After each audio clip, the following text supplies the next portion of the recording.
જય શ્રી કૃષ્ણ, જય દ્વારકાધીશ મિત્રો. આજે આપણે અધ્યાય 18નો 57મો શ્લોક સમજીશું.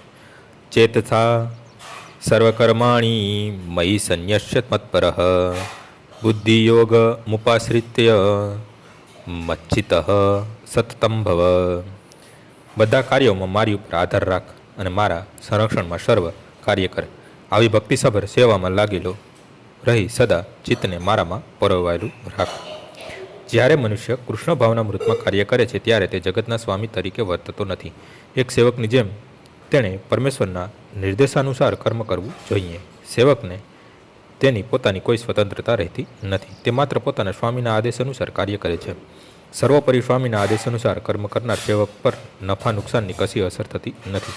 તે તો માત્ર ભગવાનના આદેશ પ્રમાણે પોતાની ફરજ બજાવતો હોય છે. હવે કોઈ એવી દલીલ કરી શકે કે અર્જુન કૃષ્ણના વ્યક્તિગત નિર્દેશાનુસાર કાર્ય કરતો હતો, પરંતુ જ્યારે હવે કૃષ્ણ ઉપસ્થિત નથી ત્યારે મનુષ્ય કેવી રીતે કાર્ય કરવું?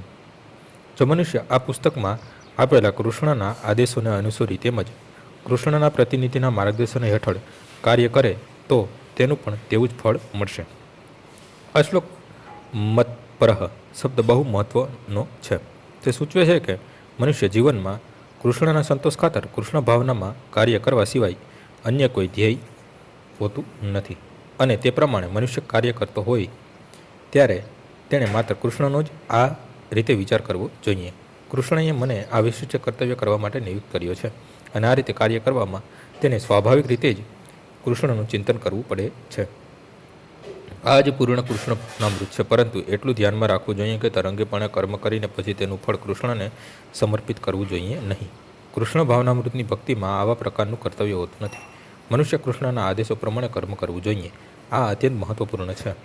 કૃષ્ણનો આદેશ ગુરુ શિષ્ય પરંપરા દ્વારા સદગુરુ પાસેથી પ્રાપ્ત થાય છે, માટે ગુરુ આજ્ઞા એ જીવનનું મુખ્ય કર્તવ્ય ગણવું જોઈએ.